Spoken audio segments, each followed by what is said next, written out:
Hello and welcome to the Front Row Back Row podcast. My name is Dr. Owen Campbell, and with me, as always, is Dr. Brian Wolf. And together we are Physiogrowth. And today, in our episode today, we're going to be talking about how to understand and hire the right contractor to do things like pay per click, right? Run your advertising, maybe do your SEO, right? These are, as you're a business owner trying to think about new lines of business, and there's a few different strategies that we have used in the past, and with different vendors, it'll allow you not just to, you don't want to be the guy who says, oh, I don't know, I just want to, I know ads are a thing, so I'm just going to pay like the guy in my networking group to do it, right? So these are ways, we're going to teach you some ways that you can understand enough that you can be a discerning customer of these vendors and understand, so that you don't make that tragic mistake of, well, I wasted about $6,000 with this guy and I got nothing. And then I learned to do this. So, Yeah. and for those of you that don't know, he has started his clinic from the back of his car, built it up to 5 clinics, doing $2 million in revenue. And my world was building insurance-based practices for other people. Did that pretty successfully. Got one company to about an eight-figure exit, and then now I have just started my own cash pay PT company. So we are together. We are Physiogrowth, and we run a mastermind group. Typically, we meet once a week. You can check it out at www.physiogrowth.com. And in that group, we also have a lot of different like modules and stuff that you can look at to hopefully answer some of these questions. So, Brian, let's talk about our topic, right? Yep. Let's talk about, how do you not get screwed by the I run Facebook ads guy down the street? Well, I think kind of going back to the full topic of just like Yeah. Facebook ads and like all that other stuff, right? I think you got to think about there's two ways to do this, either time or money, right? And Mhm. so if you are trying to like, especially if people are saying, hey, in my business, I'm trying to grow it. And as I'm trying to grow it, I want to learn it. I think that's a really smart way to do this, right? Mhm. I think when you hand off everything to somebody, the problem is now there's certain things that there's going to be a paralysis by analysis, just from the perspective of, well, if I take this on my plate and I don't know how to do it, it'll negatively affect me. Mhm. If you find that you've hired somebody who's doing an effective job where you're saying, oh, I'm afraid I'm going to lose this because it will cost me money to lose them, they're probably actually doing a pretty decent job, right, at what Yeah. they're doing, if you've got a fear of them. If you're Surprise, like, there's hey, good vendors out there who have great businesses because they're good at stuff. and by the way, outsourcing stuff is not bad, right? Outsourcing No. things in general can actually be much less expensive than bringing them in-house. Mhm. However, when to bring them in-house is when you realize that you can do it better than what they're doing. And a lot Yeah. of times, I think you kind of talked about this, and I don't think you've touched on it yet, but pretty Yeah. sure we're chatting about the idea behind like, when do you know, how do you hire vendors, and does it make sense to learn what they're doing and then eventually do it Yeah. yourself? So That is there's something a I have found. there's a continuum, right? Yeah. So let's say you are broke, you just started, and you know that you got to advertise. So when you first do that, typically what a lot of people will do is they will try and learn about the subject, right? They're curious people. They will maybe join a mastermind group, YouTube videos, things like that, where they're like, okay, I'm going to learn what does cost per click mean, and what's a click through rate, and all this stuff. I'm using advertisement Yeah. because that's a big thing in physical therapy, cash based PT, at least in my world, and I know you use it for fitness. But what you'll do that, right? Because you don't have the money. Like, you can't afford somebody. You can't spend, thousands and then an extra 200 on that guy because he ran it for you. And eventually the strategy is to then know enough that when you do hire somebody, you at least won't get hosed with the sales pitch, right? Yeah. You'll be able to ask them like somewhat smarter questions. And then you can kind of, after 2 or 3 interviews, kind of get to the person who's like, okay, understand this person. Then the next level in that continuum is, because some people come into business with a lot of money, right? So that may be their first step, it may not. But typically what people will then do is they'll hire somebody who's good at it. But like you said, they won't just say, okay, back up, nothing, right?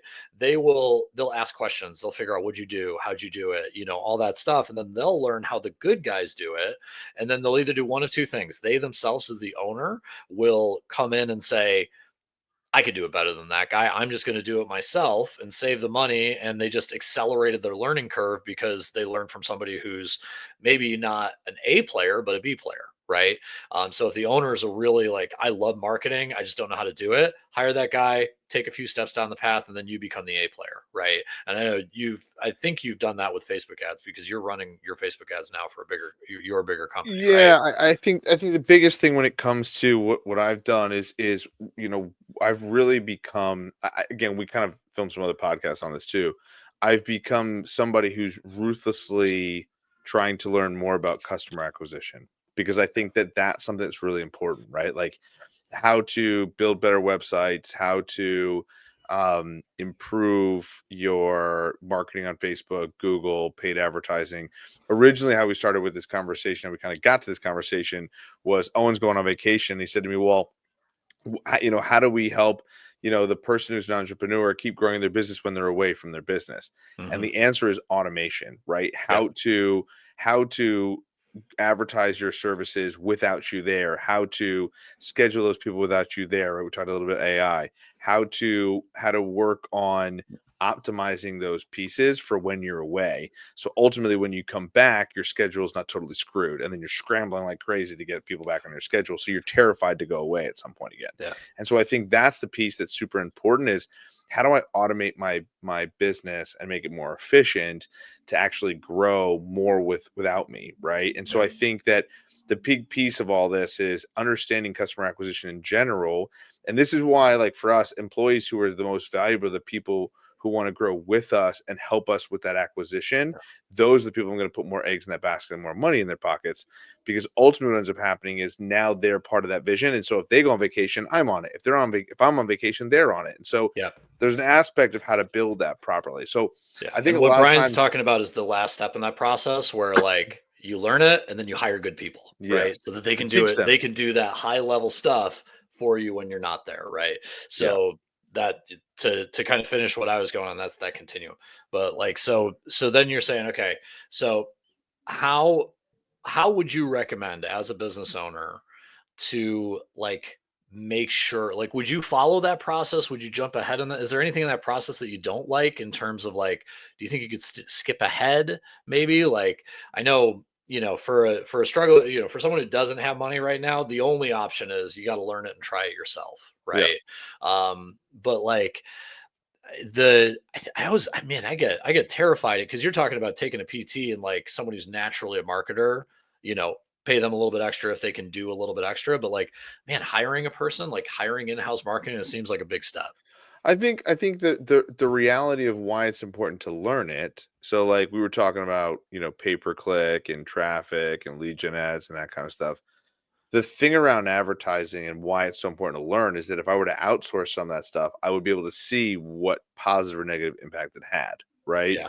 I'll tell you one thing that we've outsourced that I'm actually quite pleased with was we outsourced our business to our website to a company that designed our website, did SEO really well, right? We get natural organic growth just from that perspective. That was a very smart move for us to do Hmm. that, right? It's something I don't have to worry about and messing with our website. On the flip side, that same company also does marketing on social media and things like that. Haven't been in love with that, what they're doing. Now, that plays to my strengths and weaknesses, right? If you think about it, like they're an SEO and website company, that's not my strength. Plus, it also takes up a lot of my time. So the cost of me paying them to do that reduces the amount of time that I have to do on that, which allows me to do other things.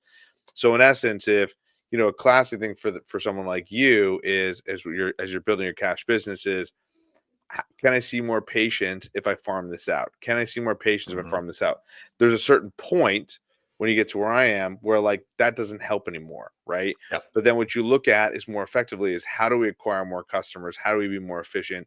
How does it affect our bottom line? How does it affect the way for us to make more money, right? Yeah. And so we talked a little bit about AI and some of these things where it's much more expensive to buy these things. However, if I'm buying them, what I'm excited about is the prospect of fixing bottlenecks with my business to make more money. And that's how you grow a business.